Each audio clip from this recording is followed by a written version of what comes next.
The wind screamed, as if carrying with it every accusation she'd ever heard silently. Outside, the temperature dipped below freezing, and the entire base seemed trapped in the same sentence that echoed day after day. She wasn't made for this. Too fragile, too emotional, too naive.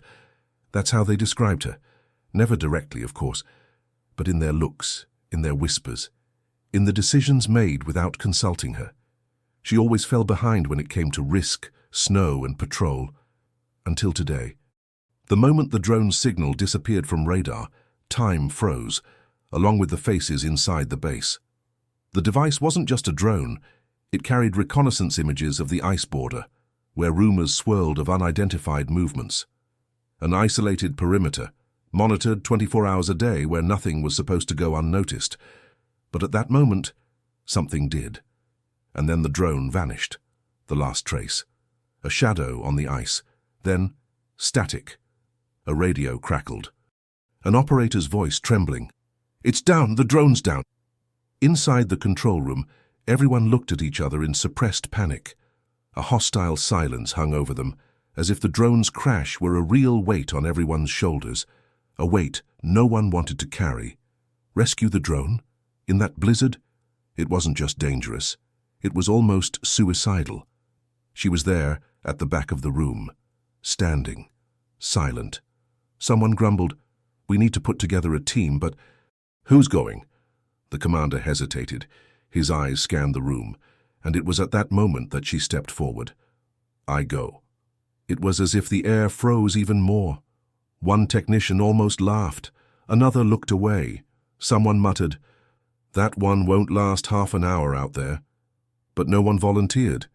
She didn't ask permission. She simply grabbed her cooler bag, clipped the radio to her belt, and left.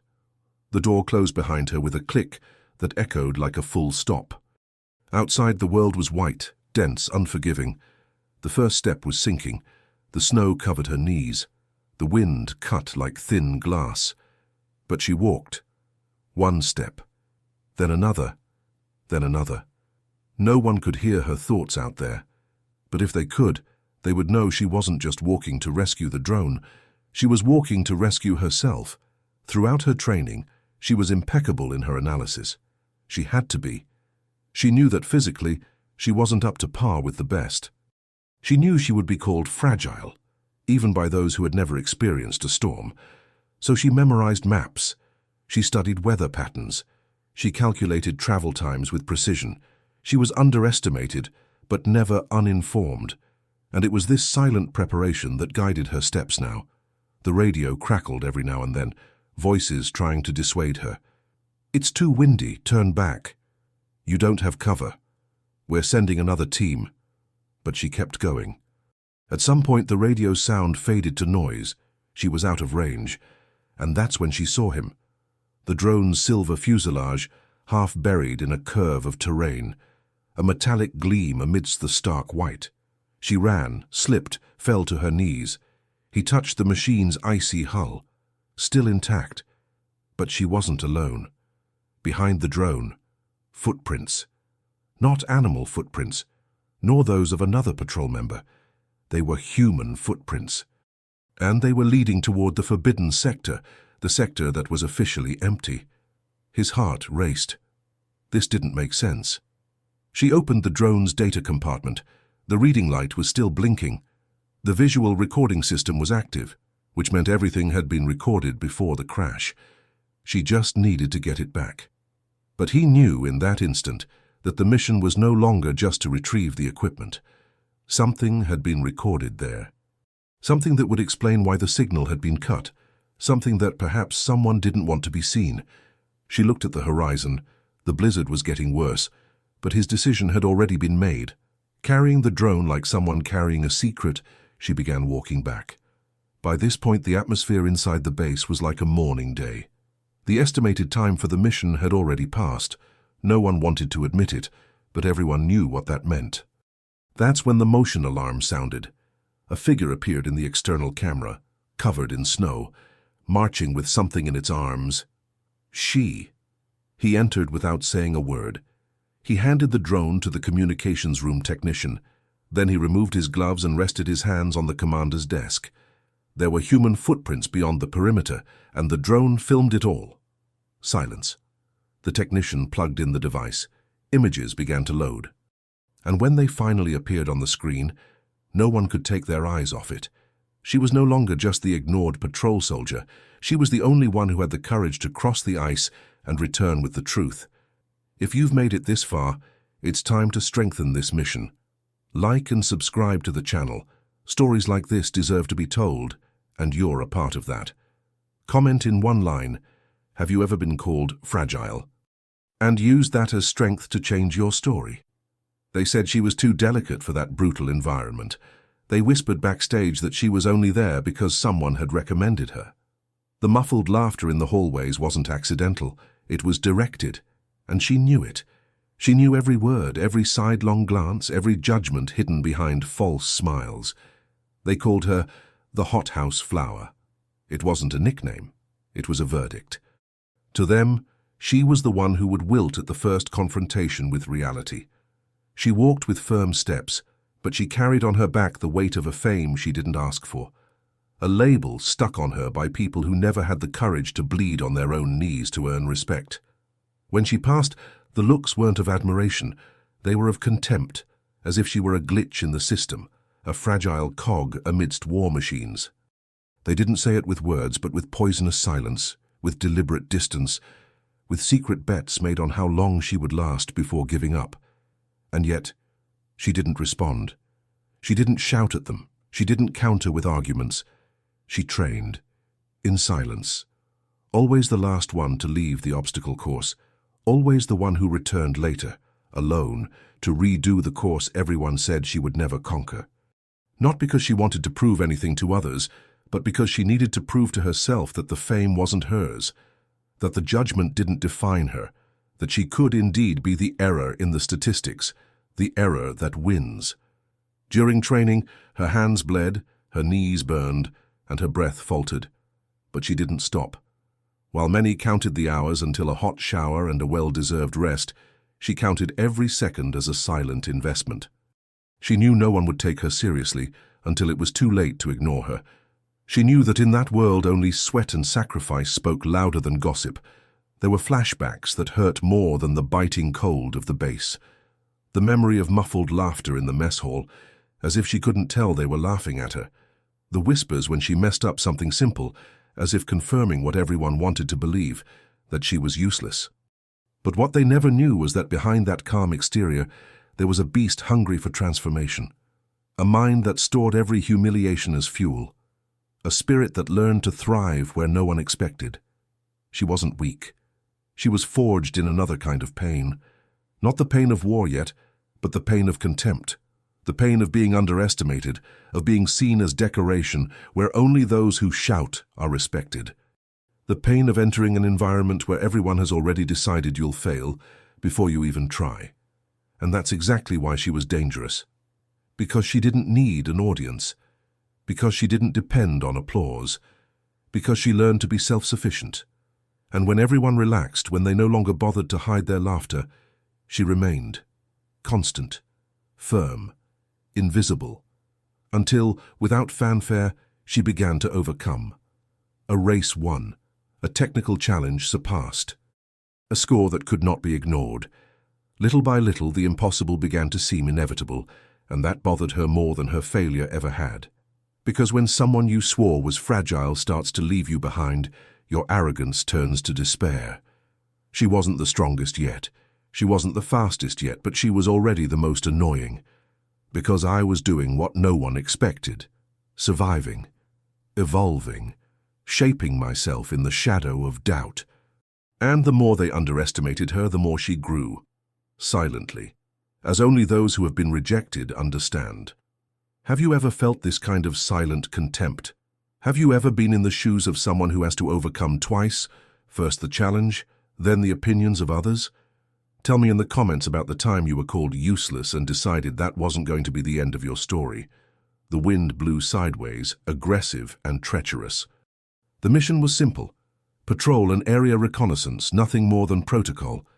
The forecast promised stability, but in that region, Meteorological promises were worth as much as a handshake in a war zone. Out of nowhere, the sky closed in. The radar emitted erratic signals. The base's drone, a key piece with crucial images of the movement on the northern slope, vanished from the system as if it had never existed. Silence, freeze, panic. The soldiers stared at each other in silent tension, the kind of silence that screams more than 1,000 alarms. None of them wanted to be the fool to volunteer. The commander gave a look that said more than any direct order, "Someone needs to go." But they all knew what this rescue mission meant. The temperature was already nearing 30 degrees, visibility was barely 5 paces, and the thermal sensors were compromised. Facing that wall of wind and snow wasn't bravery. It was suicide. And that's when she stood up. No bravado, no heroic speech, just a firm step, a straight posture, and a look that said, "Give me the radio, the coat, and the coordinates." The others laughed, some nervously, others with pure contempt. It was easy to laugh when you were warm and safe. What was difficult was doing what she did, crossing the threshold of the safe zone without looking back. She knew she wouldn't get a second chance. There would be no backup. And yet, she went. The sergeant's words echoed over the radio. "You are aware that this mission is a death sentence, right?" And she replied, "Better to die trying than to live in a mission." At first, it was just breathing into the headset. Each step sank knee-deep, the dense snow gripping her legs as if it wanted to bury her right there. The sensors on her thermal suit blinked red. The compass spun in circles, disoriented by the magnetic interference. But she kept going, not out of stubbornness, not on impulse. She knew that in that black box on the drone could be the difference between life and death for all of them. There were images there that showed enemy movements, fissures in the ice, and perhaps an escape route. With her fingers freezing inside her gloves, she had to rely on something they didn't teach in training. Instinct. Intuition. People like her don't survive on technique alone. They survive because they refuse to give up. Because they refuse to accept being just another number in military statistics. Because they refuse to let cowards build the narrative. Halfway there, the storm transformed into something almost supernatural. The wind roared like a ravenous beast, the absolute whiteness obliterating all references. But she didn't retreat. With each step, the pain intensified. Her skin burned under the biting cold. The radio now crackled, faltered, and went silent for minutes that felt like hours. And still she pressed on. When he finally located the drone, half buried, its frame cracked, he didn't hesitate. He dropped to his knees, pulled out the device, and strapped it to his body like someone rescuing a baby from a fire. The way back would be pure hell. The snow thickened. The wind was razor-sharp, but the weight of the mission was no longer just technical. It was personal. She knew everyone at the base expected her to fail. They expected her not to return. Not out of pure malice, but out of limiting beliefs. They didn't believe a woman, smaller than the others, with less seniority, could do what none of the bullies had the courage to attempt. And that was precisely what most inflamed her will. The return journey was slower, almost crawling. Her legs wouldn't obey. The oxygen seemed thin. But in her mind, she saw the looks of those who laughed, those who doubted, those who turned their faces away. That was fuel. The pain was fuel. The desire to silence doubt with action was fuel. No one respects words in environments like this. Only actions shape authority. When the shadow of the base appeared on the white horizon, she was no longer the same. Her face frozen, her skin raw, her body collapsing. But her eyes, her eyes shone with something none of her colleagues would ever have, the right to no longer have to prove anything to anyone. She walked through the gates with the drone in her hands, and no plea for help on her lips. She didn't want applause. She didn't want praise. She simply wanted them to understand a truth that would echo in the halls for a long time. Courage isn't the absence of fear. It's decision amidst contempt. And now tell me, if you were at that base, would you have gone or would you have stood by and watched? Tell me with brutal honesty. Would you have acted out of courage or would you have waited for someone to prove it was possible before you moved? The sound of their own footsteps was the only certainty. Each footfall made the ice crackle, as if the fragile layer of reality were about to shatter. The wind howled with animal fury, lashing faces, biting eyelids, and obliterating any trace of direction. Visibility was non-existent. White, just white. A murderous white, suffocating logic, swallowing coordinates. The storm wasn't just natural, it was a living entity, ready to test the pride of anyone who dared cross it. She didn't crawl. She advanced. There was something about the way she moved that wasn't typical among the other soldiers. It wasn't just training, it was purpose, razor-sharp determination. While the others faltered under the weight of the bursts, she kept her gaze fixed on the blind spot on the map, where the drone signal had disappeared. She knew no sensors from the base reached that area, and precisely for that reason, something there deserved to be found or buried. The technical backpack strapped to her chest weighed like lead. The radio crackled with static. No instructions from the control center, no warning of danger, no voice to dissuade her. The silence of the authorities was the permission she needed. Her pride, disguised as command, didn't know how to deal with those who didn't ask for permission.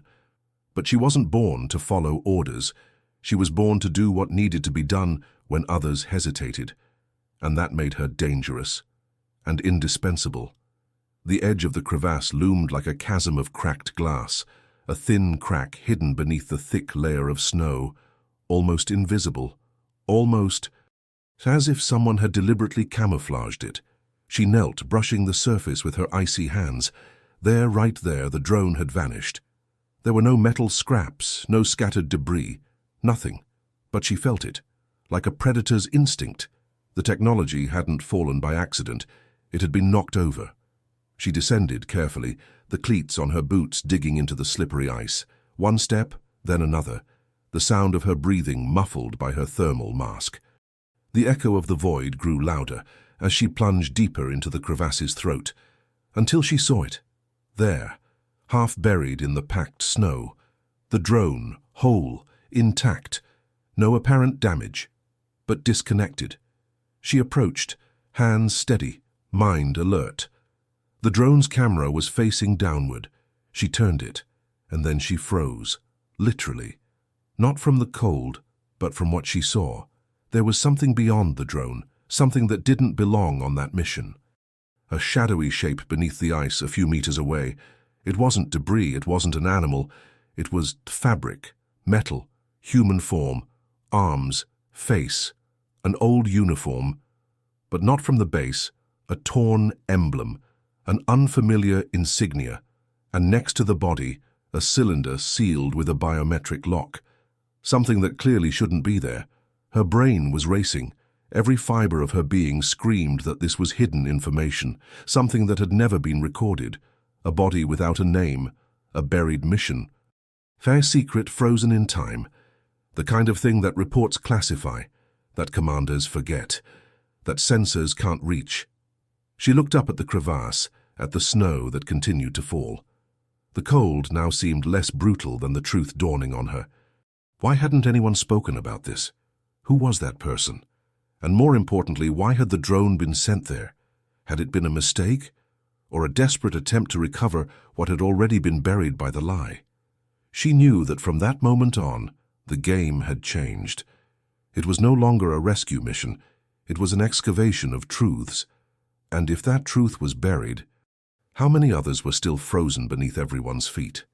Now I want to know, if you were in her shoes, would you open the cylinder, or pretend you didn't see anything? Comment below what your decision would be, and why. Your comment may reveal more about you than you think. She held the drone in her hands. Her heart was racing. Cold sweat trickled down the back of her neck. The sharp sound of the wind echoed across the icy mountains, as if fate itself were whispering a warning. The mission was almost complete. Almost. All she had to do was return with the equipment and she would be welcomed as a hero. The soldier who recovered the drone, who braved the storm, who braved the unknown, and brought back the base's most precious eye.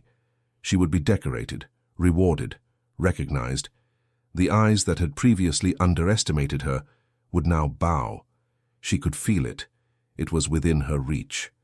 Glory, respect, her name etched in the history of that detachment. But then, she opened the corrupted data folder. The images were fragmented, pixelated, dirty, but she saw them. The strange movement behind the container, the presence of someone who shouldn't have been there. A figure, fast, precise, too technical to be just a lost civilian. And more than that, the digital signature indicated something much deeper. Someone inside the base itself had tampered with the drone's recording system.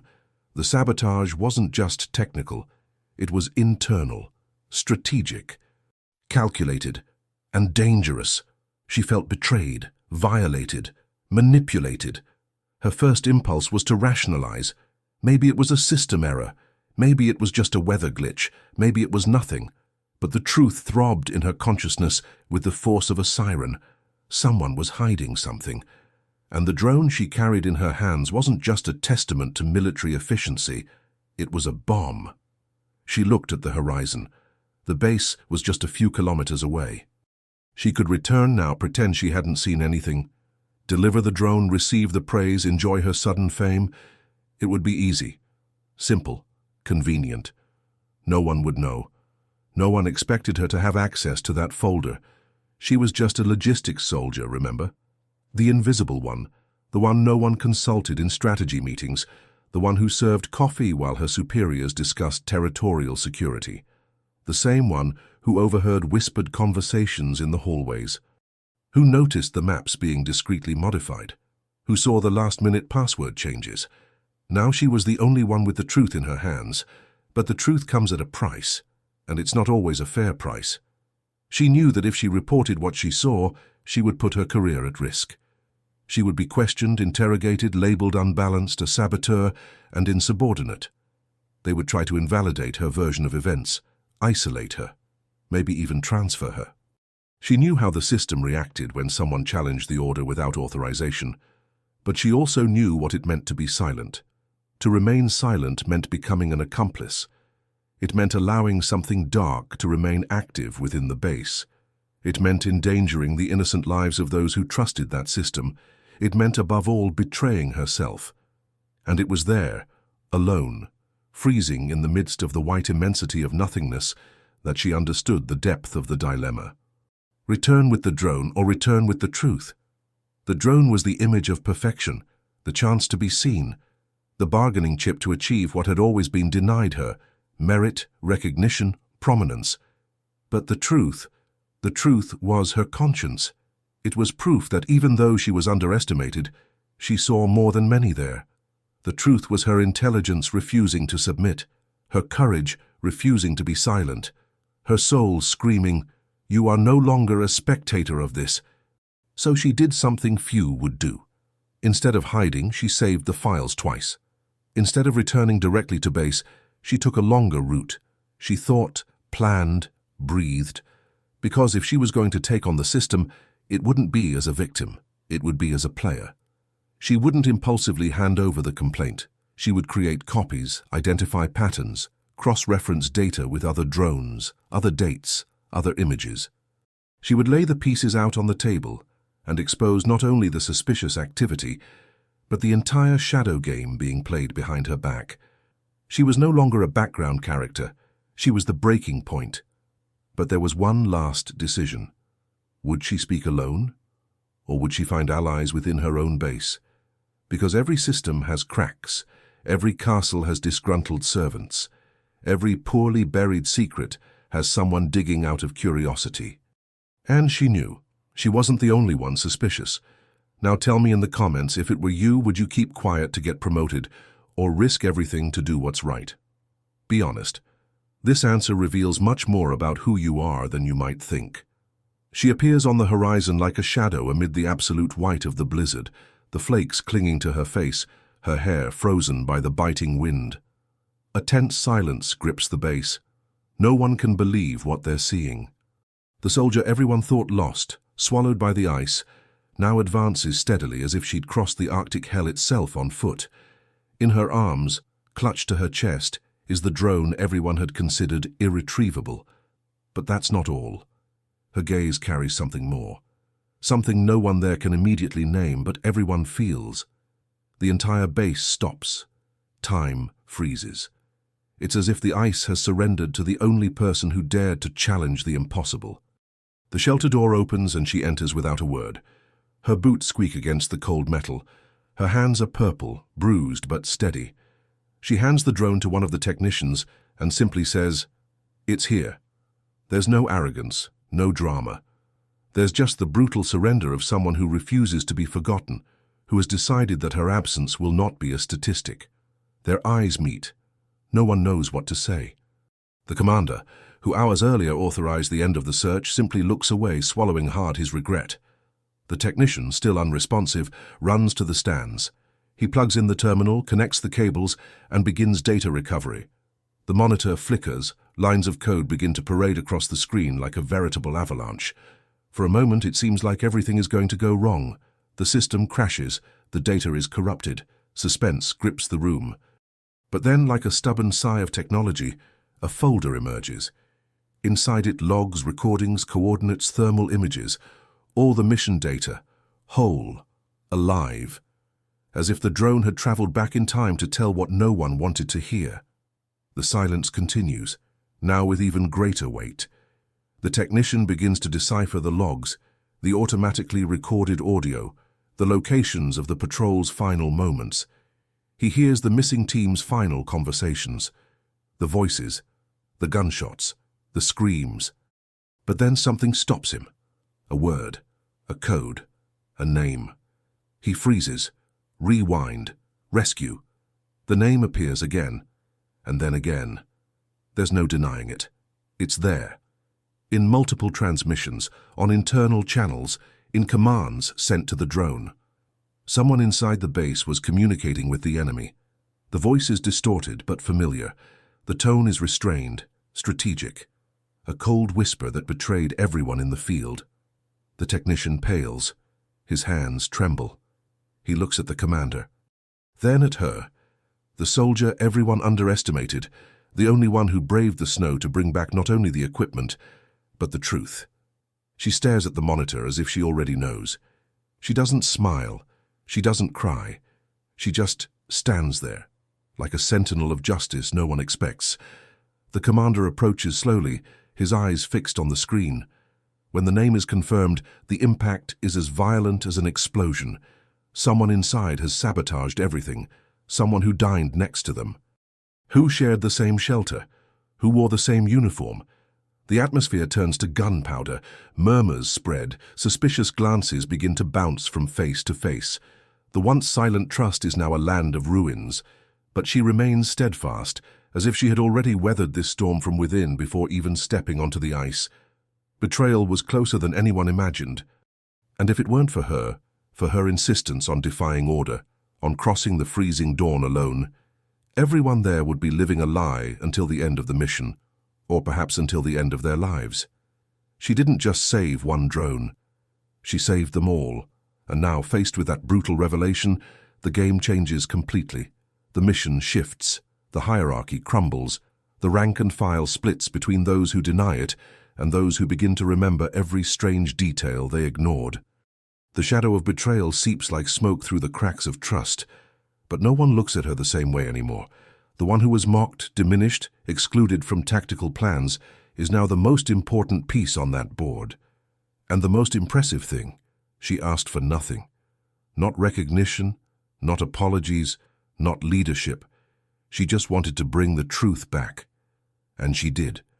Now tell me, if you were on that base, what would you do if you discovered that the only person who saved you was the one everyone ignored? Comment here. Who would you be in this story? When she arrived at the base, no one paid her any attention. She wore a uniform that seemed too big, her steps hesitant and the look of someone bearing scars no one wanted to hear. Her fragility wasn't in her muscles or her technique. It was in her silence. And her silence was disturbing. That broken, discredited woman became an easy target for jokes. "She'll faint at the first explosion," they whispered. "Another one protected by the system," they mocked. But no one knew the hunger she carried inside, a hunger to prove that, even with her soul in pieces, she could still be the strongest of them all. In her first training sessions, she fell, and they laughed. She slipped and judged. She hesitated and condemned, but she got up, every time. With scraped knees, wet eyes, and bleeding pride. No one noticed that while they mocked her, she studied every move, memorized every mistake, observed every loophole. With each fall, she understood the game better. And unlike the others, she didn't need to appear strong. She needed to be strong, truly strong, because life had already shown her that applause doesn't sustain anyone, only discipline.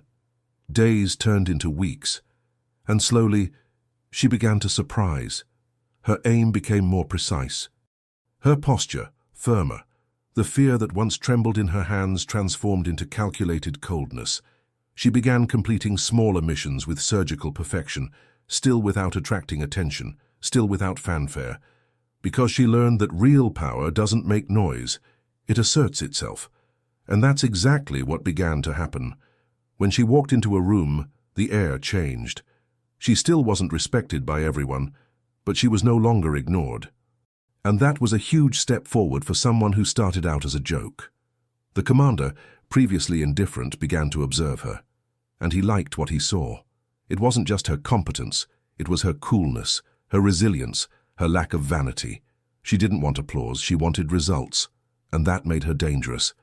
Because those who don't want to be loved aren't afraid of being hated, and that kind of person, on a military base, is a weapon few know how to wield. The commander knew this. That's why he chose her. For a critical mission, one of real risk, one that required more than strength. It required psychological courage, absolute anger management, and a keen memory of what it's like to be underestimated. The announcement fell like a bombshell on the base. The fragile, broken one was chosen, the same one they laughed at, the same one they said wouldn't last a week. The cynical smiles evaporated. The silence, once hers alone, was now everyone's.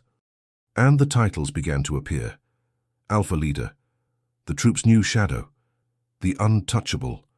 But she didn't smile, or thank them, or celebrate, because she doesn't forget. She doesn't forget the jokes, the sidelong glances, the whispers. She carries every humiliation like ammunition, every slight like fuel. And now, as leader, she is exactly the opposite of what they expected. Ruthless with mistakes, fair with those committed, cold with sycophants. Her respect doesn't come from her position. It comes from her trajectory. It comes from unspoken pain, from the silence that became a strategy, and from the courage to do what needs to be done, even when afraid. That's why, when she speaks, everyone listens. Not because she shouts, but because she carries authority. Not because she's friendly, but because she's genuine. Those who saw her on the ground now see her in command. And those who treated her as disposable now bow their heads when she passes by. Trust, once a privilege for the few, is now a currency she distributes cautiously. Because those who have suffered betrayal from their own team learn to choose carefully who they bring onto the field. She doesn't need to rub her victory in anyone's face. She is the victory. Her every step is a reminder that one should never laugh at those still rising, because laughing at the pain of others reveals inner weakness, and she, even wounded, has always been too strong to stoop to that level. Time has revealed the truth, and the truth, as always, is relentless. Today, the base that ignored her calls her structure. The troops that doubted her now depend on her, and the commander, who watched her from afar, now listens to her advice as veiled orders.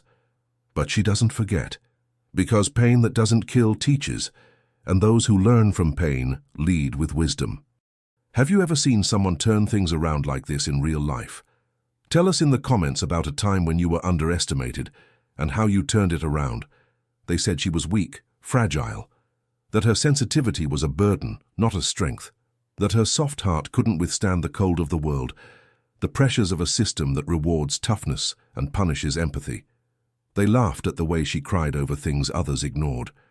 They pointed fingers when she hesitated, when she trembled, when she wavered in situations the insensitive called routine.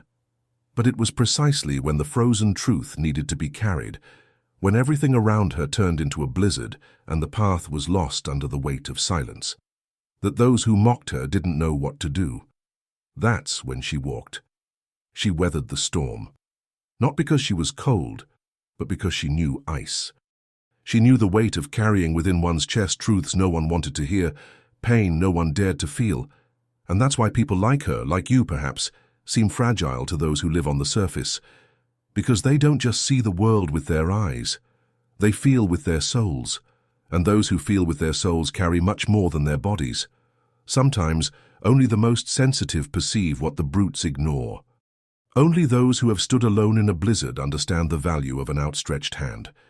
Only those who have been called weak recognize the strength that arises from the invisible, the kind that is not measured in shouts, muscles, or speeches, but in silent persistence. How many times have you walked with wounded feet without anyone noticing? How many truths have you frozen inside, waiting for the right moment to speak, even though you knew the world might not be ready to hear? How many times have you had to feign strength, when inside there was only one question echoing, "Can I handle another day like this?" And you endured, silently, without applause, without witnesses, without support. This is strength, the rarest, the purest, the most real. You're not weak for feeling. You're strong for not giving up even when everything inside you begs for rest. You're not weak for crying. You're strong for wiping away your tears and continuing, even without knowing if it will work. You're not weak for wanting affection. You're strong for continuing to offer love in a world that often only knows how to return it with coldness. Life has this strange way of testing the most sensitive with the greatest weights. But it's also through them that miracles happen, because these are the people who hold the world together when everything seems to be falling apart. They don't shout, they don't promote themselves, they don't make headlines, but they're there, steadfast, invisible, essential. And if you've come this far, reading these words with a heavy heart, know this: you are not alone.